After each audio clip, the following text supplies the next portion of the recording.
Hey guys, welcome back to my channel. This is doctor Monisha Mishra Garg और आप देख रहे हैं सेल्फ लर्निंग, जिसमें आज हमारा टॉपिक है नेचुरलिज्म यानी कि प्रकृतिवाद। ये टॉपिक उन सभी स्टूडेंट्स के लिए बहुत इम्पॉर्टेंट है जो स्टूडेंट्स नेट की प्रिपरेशन कर रहे हैं, बीएड कर रहे हैं या एमएड कर रहे हैं, टेट सीटेट या असिस्टेंट प्रोफेसर का एग्ज़ाम जो आने वाला है उसे प्रिपेयर कर रहे हैं, डाइट के एग्ज़ाम या पीएससी के एग्ज़ाम की तैयारी कर रहे हैं। उन सभी स्टूडेंट्स के लिए ये टॉपिक बहुत इम्पॉर्टेंट है। जो भी स्टूडेंट्स मेरे चैनल के साथ जुड़े हुए हैं उनसे मैं रिक्वेस्ट करती हूँ, अगर आप चाहते हैं कि आपको मैं ऑनलाइन क्लासेस दूँ तो आप मुझे कमेंट सेक्शन में ज़रूर बताइएगा। अगर आप ऑनलाइन क्लासेस चाहते हैं तो मैं आपको शेड्यूल और क्लासेस के लिए जो लिंक होगी वो मैं सेंड कर दूँगी, ठीक है। इसके अलावा जो स्टूडेंट्स इस वीडियो को देख रहे हैं, मैं आपसे रिक्वेस्ट करती हूँ कि आप इस वीडियो को पूरा देखिए। जब आप पूरा देखेंगे तब आपको समझ में आएगा यह वीडियो आपके लिए कितना बेनिफिशियल है। और अगर आपको ये वीडियो पसंद आता है तो प्लीज़ इसे लाइक कीजिए, लाइक के साथ में शेयर कीजिए, सब्सक्राइब कीजिए चैनल को, और जितने ज़्यादा से ज़्यादा आप अपने दोस्तों तक, अपने तक ये वीडियो पहुंचा सकते हैं उसे पहुंचाइए। अगर हमारे ये फैमिली बड़ी होगी तो हम इसको और ज़्यादा अच्छे से आपके लिए, एजुकेशन के लिए इस फील्ड में हम काम कर पाएंगे, ठीक है। एक अच्छा वीडियो बनाने की मैं कोशिश करती हूँ और आप तक वो सारी इन्फॉर्मेशन पहुँचाने की कोशिश करती हूँ, क्योंकि मैंने खुद एग्ज़ाम दिया हुआ है, इसलिए मुझे पता है कि क्या किस तरह से क्वेश्चन पूछा जाता है, ठीक है। तो स्टार्ट करते हैं आज का वीडियो, और इस वीडियो के अंत तक आप जुड़े रहिएगा और इसके बाद इसे लाइक कीजिएगा, शेयर कीजिएगा, और साथ ही साथ में जो बेल बटन होता है उसको ज़रूर प्रेस कीजिएगा ताकि आपको आने वाले किसी मिल जाए, ठीक है। चलिए स्टार्ट करते हैं आज का वीडियो। नेचुरलिज्म, प्रकृतिवाद में टॉपिक टू बी डिस्कस। आज हम क्या क्या डिस्कस करने वाले हैं तो है introduction, definition, form naturalism, education implication. उसके अंतर्गत हम देखेंगे एम्स, करिकुलम, नेचुरलिज्म और प्यूपिल। इसके बाद में status of teacher, method of teaching, discipline, criticism of naturalism last में, ठीक है। चलिए इंट्रोडक्शन पार्ट देखें तो back to nature, according to nature mainly बात की जाती है प्रकृति की ओर लौटिए और प्रकृति के हिसाब से चलिए। वैसे तो इसका जो हिस्ट्री है वो वेस्टर्न फिलॉसफी में काफ़ी पुरानी है। 7th सेंचुरी में इसका डिस्कशन किया जाता है, 3rd सेंचुरी में भी बात की जाती है। इसके अलावा देखा जाए तो मेनली 16-17 सेंचुरी में जब आइडलिज्म को लोगों ने नकार दिया था तो उसके विरोध में एक जो जनगणना आंदोलन, सॉरी, जन जागरण आंदोलन चालू हुआ, जिसके अनुसार लोगों ने अपने जीवन को फिर से देखना और अपने जीवन की अपनी इच्छाओं के बारे में सोचना शुरू किया था। पुनर्जागरण जिसे कहा जाता है 17th सेंचुरी का, उस वक्त इसकी बहुत तेज़ी से इसकी जो पॉपुलैरिटी है वो बढ़ी थी नेचुरलिज्म की, और इसका पूरा क्रेडिट जो जाता है वो कई सारे लोगों को जाता है। वैसे रूसो को बहुत जाता है क्योंकि इसे फादर फिगर माना जाता है रूसो को नेचुरलिज्म का, ठीक है। इसके बाद में रिलेशन विथ इंडियन फिलॉसफी, तो भारतीय दर्शन में सांख्य दर्शन में हमने प्रकृति की बात करी थी, पंचमहाभूत की बात करी थी, जिसमें हम क्षिति, जल, पावक, गगन, समीर की बात करते हैं। हमने 24 तत्व देखे थे और जिसमें कि हमने प्रकृति को बहुत इम्पोर्टेंस दी थी। और बहुत अच्छा वीडियो था जिसमें मैंने बताया था आपको कि सांख्य दर्शन में किस तरह से प्रकृति को महत्व दिया गया है। तो प्रकृतिवाद से अगर बात की जाती है कि भारतीय दर्शन कौन सा संबंधित है तो ये है सांख्य दर्शन, ठीक है। सांख्य दर्शन जो है वो प्रकृतिवाद से संबंधित है। इसके साथ साथ में कणाद जो है उनका अणु सिद्धांत जो है वो भी प्रकृतिवाद से संबंध रखता है। तो अगर आपसे क्वेश्चन पूछा जाता है कि भारतीय दर्शन में कौन सा दर्शन है जो प्रकृतिवाद से संबंधित है, तो वो कौन सा दर्शन होगा? सांख्य दर्शन, ठीक है। चलिए आगे बढ़ते हैं। एक्सपोनेंट्स की बात करते हैं। बेसिक इनके जो एक्सपोनेंट्स हैं वो कौन कौन हैं, किस किसने इसको प्रमोट किया है। समर्थक जो हैं वो Thomas Hobbes, Lamarck, Rousseau, Huxley, Herbert Spencer, Darwin, Bernard Shaw, Rabindranath Tagore, Arvind Ghosh, Bacon, Samuel Comte, Gijubhai. ये सारे हैं जिन्होंने मुख्य रूप से प्रकृतिवाद को सपोर्ट किया है। रूसो को फादर फिगर माना जाता है, मैंने आपको पहले बता दिया। डेफिनेशंस हैं, ये कुछ डेफिनेशंस हैं जो मैंने इसमें नोट की हैं, आप नोट कर लीजिएगा। हॉकिंग की है, रस्क की है। सभी में एक ही बात कही गई है, प्रकृति को की ओर लौटिए, प्रकृति ही जो है वो सबसे बड़ी शिक्षिका है। डेफिनेशन वैसे तो देखिए क्या है कि जब आप बीएड कर रहे होते हैं तो आपको ज़रूरी होता है कि आप अपने आंसर में एक डेफिनेशन को ज़रूर कोट कीजिए। वैसे इसलिए आपको कुछ डेफिनेशन को तो ज़रूर याद रखना चाहिए। फॉर्म ऑफ नेचुरलिज्म की बात करते हैं तो यहाँ पर 4 फॉर्म हैं। Atomistic naturalism, scientific naturalism, mechanical naturalism और हिस्टोरिकल नेचुरलिज्म। ठीक है, चलो एक एक को देख। नेचुरलिज्म है, this is the oldest branch of naturalism. इसके जो प्रमोटर हैं या इसके एक्सपोनेंट्स हैं वो डेमोक्रेट्स हैं और एपिक्रस हैं। ठीक है। साइंटिफिक नेचुरलिज्म, इसके 2 पार्ट हैं, फिजिकल नेचुरलिज्म और बायोलॉजिकल नेचुरलिज्म। फिजिकल नेचुरलिज्म में मैटर की बात की जाती है और इसमें जो कुछ भी हम मटेरियल वर्ल्ड में देखते हैं और जो हम सेंसेस से मतलब अपनी इंद्रियों से जानते हैं उसकी बात की जाती है। मटेरियल जो फिर बायोलॉजिकल नेचुरलिज्म है वो किस पर है, डार्विन की थ्योरी पर बेस्ड है। ठीक है, डार्विन ने जो थ्योरी दी थी उस पर बेस्ड है। ठीक है, आगे बढ़े हम देखते हैं नेक्स्ट जो आता है मैकेनिकल नेचुरलिज्म। ये हर्बर्ट स्पेंसर इसके चीफ फाउंडर माने जाते हैं। और हिस्टोरिकल नेचुरलिज्म है, ये क्या है, ये हिस्ट्री पर बेस्ड है। किसकी हिस्ट्री पर, जो है आदिकाल से लेकर अब तक व्यक्ति ने जो स्ट्रगल किया है अपने आप को स्टेब्लिश करने के लिए इस पृथ्वी पर, उसके बारे में इसमें बताया जाता है। तो हिस्टोरिकल रिसर्चेस, हिस्टोरिकल नेचुरलिज्म ये है। ठीक है, आपने देखा होगा कि आपने आदि मानव का काल देखा था, पूरा पाषाण काल देखा था, उसके बाद आज हम इतने एडवांस युग में आ गए हैं। तो किस तरीके से व्यक्ति ने स्ट्रगल किया है आगे बढ़ने के लिए, तो उस पर ये बात की जाती है। चलें आगे बढ़ते हैं हम। फॉर्म्स देख लिया, अब बेसिक फंडामेंटल प्रिंसिपल्स आ जाते हैं किसके, नेचुरलिज्म के। ठीक है, तो पहली बात तो आ जाती है क्या कि नेचुरलिज्म जो बात करता है वो does not believe in God, ये ईश्वर को नहीं मानते। नेक्स्ट है नेचर इज एवरीथिंग, यहाँ पर प्रकृति ही जो है वो क्या है, सब कुछ है। यहाँ पर प्रकृति के ऊपर या प्रकृति के अलावा किसी भी और शक्ति की बात नहीं की जाती है। नेक्स्ट बात करते हैं यहाँ पर कि it believe in matter and importance of material world. यहाँ पर व्यक्ति जगत से ज़्यादा वस्तु जगत की बात की जाती है। प्रकृतिवाद में मेनली आपको ये समझना चाहिए, प्रकृतिवादी जो होते हैं वो ये समझते हैं कि जो कुछ भी हमें इस मटेरियल वर्ल्ड में, इस भौतिक जगत में दिखाई दे रहा है, जिन्हें हम अपनी इंद्रियों से महसूस कर सकते हैं, केवल वही सत्य है, इसके अलावा कोई और दूसरा सत्य नहीं है। ठीक है, करते थे देयर इज वहाँ वो अब इसमें बात नहीं की जाती है। यहाँ पर ये कहा जाता है there is not an ideal और सुप्रीम वैल्यू, यहाँ पे कोई आइडियल वैल्यू नहीं है, सुप्रीम वैल्यू भी नहीं है। ठीक है, आगे बढ़े। इट इज़ अ मोनोस्टिक कॉन्सेप्ट, यहाँ पर यह एकवादी सिद्धांत है। एक तत्ववादी मतलब केवल एक ही तत्व है, वो क्या है, प्रकृति, इसके अलावा और किसी सत्ता की बात नहीं की जाती। नेक्स्ट बढ़ते हैं हम, शैक्षिक महत्व, एजुकेशनल इम्प्लीकेशन क्या है नेचुरलिज्म का।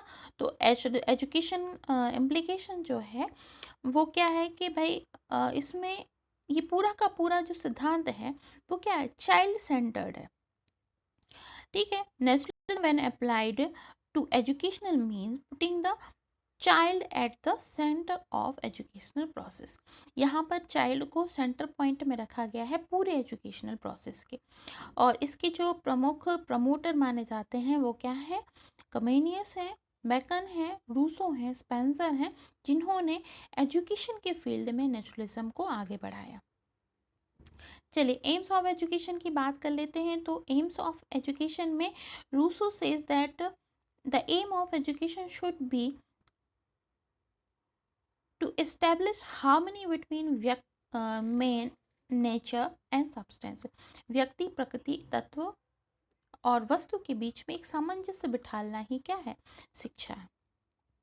ठीक है। Preparation of a child for struggle of the life, ये बायोलॉजिकल नेचुरलिज्म की बात है। ठीक है। मतलब व्यक्ति को संघर्ष के लिए तैयार करना। नेक्स्ट आता है अटेनमेंट ऑफ कंफर्ट एंड को सुखद जीवन प्राप्ति के लिए कार्य करना चाहिए या शिक्षा लेनी चाहिए। ये फिजिकल नेचुरलिज्म की बात है। ठीक है। सब्लिमेशन ऑफ इनसाइट, इनसाइट का मतलब क्या होता है? आपकी अंतर की शक्ति, मतलब कि आपकी जो मूल प्रवृत्ति है उसको उच्च बनाना, अपनी मूल प्रवृत्तियों को उच्च बनाना। ठीक है। नेक्स्ट आता है कंडीशनिंग ऑफ रिलैक्स एक्शन। यहाँ पर आपकी दिमाग को कंडीशनिंग करनी है, उसका अनुकूल करना है कि आप जीवन को पूर्णतः रिलैक्स होकर जिए। ठीक है। मैकेनिकल नेचुरलिज्म की बात की जाती है। Adjustment to the environment, adjustment मतलब कि सामंजस्य बिठाना है आपको पर्यावरण के साथ। ठीक है। पर्यावरण के साथ सामंजस्य बिठाना भी एक बहुत महत्वपूर्ण उद्देश्य माना गया है। Development of physical and natural power, अपने जीवन की अपनी फिजिकल मतलब कि भौतिक शक्तियाँ, नेचुरल मतलब जो प्रकृति से आपको शक्तियाँ मिली हैं उसको समझना और उसके बाद उसका विकास करना।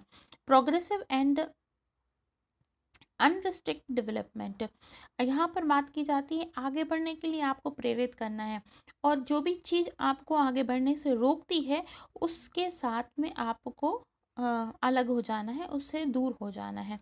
Self learning and self expression, यहाँ पर बात की जाती है स्व अध्ययन, मतलब कि सेल्फ लर्निंग के लिए खुद आप पढ़िए, खुद समझिए, खुद अपना अध्ययन कीजिए। सेल्फ एक्सप्रेशन मतलब कि अपने आप को खुद अभिव्यक्त कीजिए। देखिए आपने देखा दशवाद में हमने बात की थी किसकी? सेल्फ सॉरी आत्म अनुभूति। ठीक है। मतलब आपको सेल्फ रियलाइजेशन की बात की जाती है, जबकि यहाँ बात किसकी की जाती है? सेल्फ एक्सप्रेशन की, आत्मा भी व्यक्ति की। तो इसका मुख्य वाक्य क्या हो गया? आत्मा भी व्यक्ति। और आदर्शवाद का मुख्य वाक्य क्या था? आत्मा भी अनुभूति, आत्मा अनुभूति। ठीक है। तो इसको याद रखिएगा। नेक्स्ट आते हैं प्रिंसिपल ऑफ एजुकेशन में। तो एजुकेशन के जो मुख्य प्रिंसिपल हैं वो क्या है? Education based on psychology, education किस पर बेस्ड होना चाहिए? साइकोलॉजी पर बेस्ड होना चाहिए। दूसरा आ जाए इट एम्फोसाइज बेसिक इंसाइट, जो अपने बेसिक इंसाइट को, आपकी मूल प्रवृत्तियों को बढ़ावा दे, ऐसी शिक्षा आपको दी जानी चाहिए।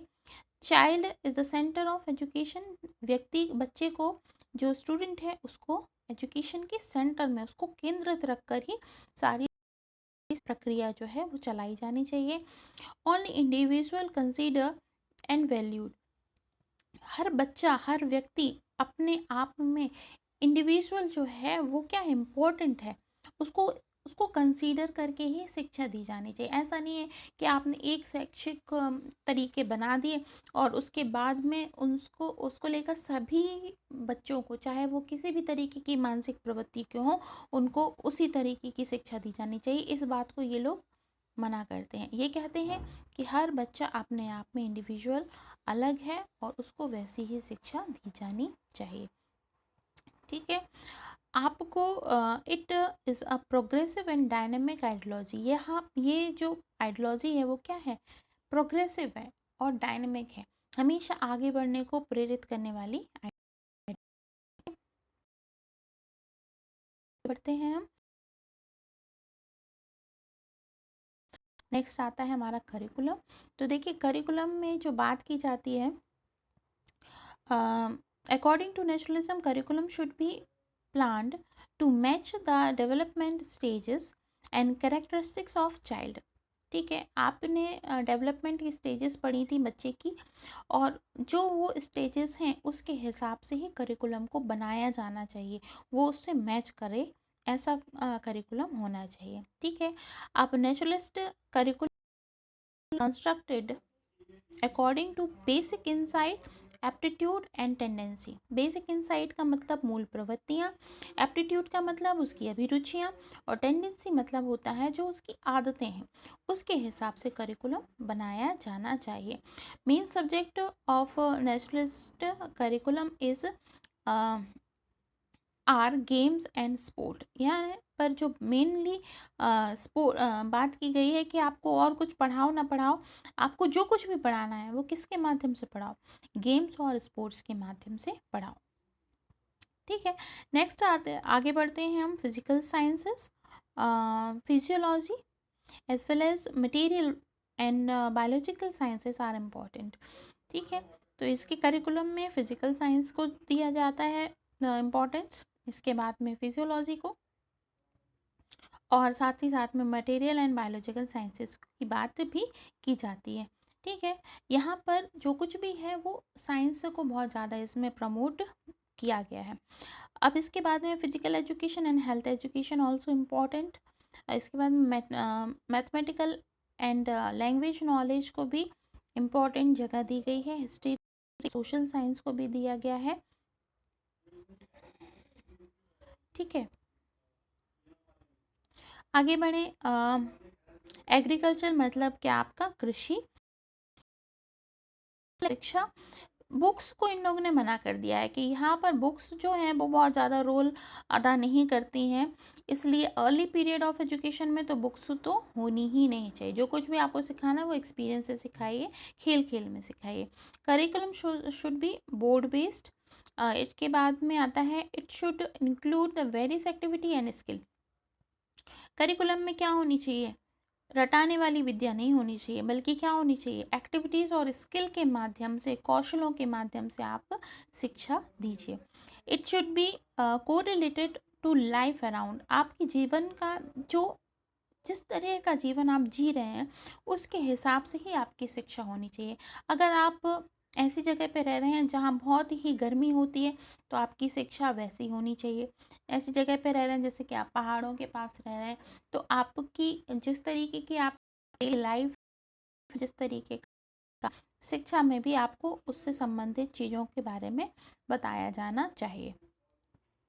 ठीक है, ऐसा नहीं है कि आपने एक तरीके का सिलेबस बना दिया और ऑल ओवर द वर्ल्ड आपको एक ही तरह का सिलेबस पढ़ना, नहीं। एनवायरनमेंट के हिसाब से आप जिस जगह के हैं उस जगह से रिलेटेड चीज़ आपको ज़रूर पढ़ाई जानी चाहिए। ठीक है, क्योंकि वो आपके जीवन जीने में और जीवन को सफल बनाने में, जीवन के स्ट्रगल को कम करने में फ़ायदा देगी। इसके बाद में इट शुड ले एम्फोसाइज ऑन प्रेजेंट। यहाँ पर बात की जाती है कि बहुत ज़्यादा ना भविष्य की बातें मत कीजिए, जो आपकी प्रेजेंट लाइफ है, जो आपकी जीवन जीने के लिए आवश्यक चीज़ें हैं, उसको कैसे आप उन्नत कर सकते हैं, अच्छा बना सकते हैं, उसकी बात की जाती है। ठीक है, चले आगे बढ़ते हैं। मेथड ऑफ टीचिंग की बात करते हैं तो मेथड ऑफ टीचिंग में फर्स्ट आ जाती है करके सीखना, मतलब लर्निंग बाय डूइंग। नेक्स्ट आ जाती है अनुभववादी शिक्षा, मेथड ऑफ डायरेक्ट एक्सपीरियंस। फिर आ जाती है आपकी निरीक्षण विधि यानी कि ऑब्जर्वेशन मेथड। खेल खेल में सीखना, play way method, Dalton method, Montessori method. ठीक है, और in the short freedom is gives to the child. यहाँ पर छात्रों को पूरी स्वतंत्रता दी जाती है। आप उन्हें रटाइए नहीं, करके सिखाइए, एक्सपीरियंस से सिखाइए, उनका ऑब्जर्वेशन उनको करवाइए, उनके ऑब्जर्वेशन से सिखाइए, खेल खेल में सिखाइए। ठीक है, मॉन्टेसरी मेथड के बारे में तो आप जानते ही हैं। मॉन्टेसरी मेथड मतलब वही खेल खेल के सिखाने की वाली मेथड हो जाती है बच्चों को। तो ये सारी चीज़ें हैं जिसके बारे में यहाँ पर बात की जाती है। ठीक है,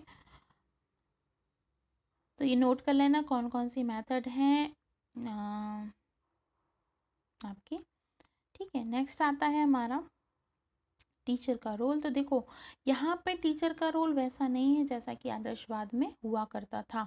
यहाँ पर टीचर को एक फैसिलिटेटर के जैसा माना जाता है, मतलब सुविधादाता का रोल दिया जाता है यहाँ पे। कि ऐसा नहीं है कि आपने टीचर ने जो कह दिया बच्चे ने उस अक्षर मान लिया और वैसा ही वह सीखे, ऐसी बात यहाँ पर नहीं की जाती है। ठीक है। तो यहाँ पर टीचर का रोल एक गार्डनर के जैसा है, जो कि माली होता है ना। और माली का काम क्या होता है? देखना और बच्चे को बड़ा करना, पैदा करना, उस बीज से लेकर पौधे और पौधे से लेकर वृक्ष तक उसे डेवलप करना। इस तरीके का एक रोल टीचर का होता है। ठीक है। यहाँ पर इन्होंने बताया है कि अलग से किसी टीचर की ज़रूरत नहीं है भाई। प्रकृति जो है वो सबसे बड़ी टीचर है। प्रकृति जो है वो पूरी तरीके से सक्षम है बच्चे को सब कुछ सिखाने के लिए। ठीक है। टीचर रोल जो होगा वो क्या होता है, एक तरीके से एडजस्टमेंट, एक तरीके से मार्गदर्शक का रोल होता है। यहाँ पर ये बात कही गई है, अवॉइड नहीं कर सकते आप टीचर को, लेकिन बहुत इम्पोर्टेंट भी नहीं दे सकते हैं, बहुत इम्पोर्टेंस भी नहीं दे सकते हैं। तो एक तरीके से फैसिलिटेट करने वाला व्यक्ति ही टीचर है। इसके अलावा किसी तरीके का ज़बरदस्ती सिखाने वाला शिक्षक नहीं है। ठीक है। शिक्षक की भूमिका है तो पर थोड़ी सी कम है, ये एक मार्गदर्शक या सुविधादाता के जैसा होता है। स्कूल की बात की जाए तो अकॉर्डिंग टू नेचुरलिज्म यहाँ पर nature vast campus is the real school. Nature जो है वो एक रियल स्कूल है। इसके अलावा school should be natural and spontaneous field of free activity for children. यहाँ पर जो स्कूल है वो कैसा होना चाहिए? स्पॉन्टेनियस फील्ड होनी चाहिए, जो बच्चे को एक फ्री एक्टिविटी करने के लिए जगह देता है ना, प्लेस देता है। A place of democratic value, लोकतांत्रिक वैल्यू से सराबोर हो, जो ऐसा प्लेस होना चाहिए school. The social environment should be based on the principle of liberty, equality and fraternity. ठीक है। यहाँ पर ऐसा एनवायरनमेंट होना चाहिए, सोशल एनवायरनमेंट, जो पूरी तरीके से लिबर्टी देता हो, डेमोक्रेटिक हो, बच्चे को खुली फ्रीडम देता हो सीखने के लिए। ठीक है। The student should themselves govern the school. Student ही जो है वो स्कूल को खुद गवर्न करे, मतलब उसका सर्विस सर्वा जो हो वो क्या हो? स्टूडेंट हो, क्योंकि चाइल्ड सेंटर्ड फिलॉसफी है ये। डिसिप्लिन की बात करते हैं तो यहाँ पर मेनली बात की जाती है सेल्फ डिसिप्लिन की। तो अगर पूछा जाता है सेल्फ डिसिप्लिन किस में आता है, तो आपको बताना है कि प्रकृतिवाद में। किसी भी तरीके से आप बच्चे को पनिश नहीं कर सकते हैं, उसकी डांट पर, उसकी किसी गलती पर उसे आप बता सकते हैं आपने ये गलती करी, उसे समझा सकते हैं, लेकिन आप उसको पनिशमेंट नहीं दे सकते हैं। तो यहाँ पर मेनली बात किसकी आ जाती है? सेल्फ डिसिप्लिन की, आत्म अनुशासन की। अब पढ़ लेते हैं हम क्रिटिसिज्म ऑफ नेचुरलिज्म। तो नेचुरलिज्म का क्रिटिसिज्म यही है, कुछ नेगेटिव पॉइंट्स हैं जो समझ में आते हैं कि does not offer the definite AIIMS of education. यहाँ पर एजुकेशन का जो डेफिनेट एम्स है, एक तरीके से निश्चित जो उद्देश्य हैं, पूरी तरीके से नेग्लेक्ट कर दिया है। There minimum role of teacher, यहाँ पर टीचर के रोल को बिल्कुल ही संकुचित कर दिया गया है, जो कि कुछ नेगेटिव हैं इसके points. Naturalism does not gives the importance to the moral and spiritual development of child. यहाँ पर मोरल डेवलपमेंट को तो थोड़ा बहुत जगह दिया गया है, लेकिन पूरी तरीके से उसको हटा ही दिया गया है। और स्पिरिचुअल डेवलपमेंट को तो बात ही नहीं करते। इन्होंने कहा कि कोई ऐसी आध्यात्मिक सत्ता नहीं है जिसकी बात हमें की जानी चाहिए, जो कुछ भी है वह वही है जो हमें यहाँ पर नज़र आता है। ठीक है। तो ये था नेचुरलिज्म का कुछ पार्ट, जो कि मैंने आपको बताने की कोशिश की। आई होप आपको ये वीडियो पसंद आया होगा। अगर वीडियो पसंद आया है तो उसे लाइक कीजिए, शेयर कीजिए और दूसरों तक पहुंचाने की कोशिश कीजिए, ताकि ज़्यादा से ज़्यादा स्टूडेंट जुड़ें। जितने ज़्यादा स्टूडेंट जुड़ेंगे उसके बाद मैं ऑनलाइन क्लासेस लेना भी शुरू कर दूंगी। तो अगर आप चाहते हैं कि मैं ऑनलाइन क्लासेस लूँ तो आप बहुत सारे स्टूडेंट्स को साथ में जोड़िए ताकि एक नंबर ऑफ़ स्टूडेंट्स मिल जाएँगे, तब जाकर ऑनलाइन क्लासेस ली जा सकती हैं। ठीक है? तो शेयर कीजिए इस वीडियो को, लाइक कीजिए, दूसरों तक पहुँचाइए और अगर कोई बात है जो ऐसी नहीं समझ में आई है तो आप मुझे कमेंट सेक्शन में पूछ सकते हैं, मैं उसका जवाब ज़रूर दूँगी। क्योंकि एग्ज़ाम बहुत नज़दीक हैं सारे, तो जुट जाइए पढ़ाई में। तो that's all from my side in this video. मिलती हूँ आपसे बहुत जल्द नेक्स्ट वीडियो में, तब तक अपना ख़्याल रखिए और पढ़ाई करते रहिए। तो this is Monisha signing off. Bye bye.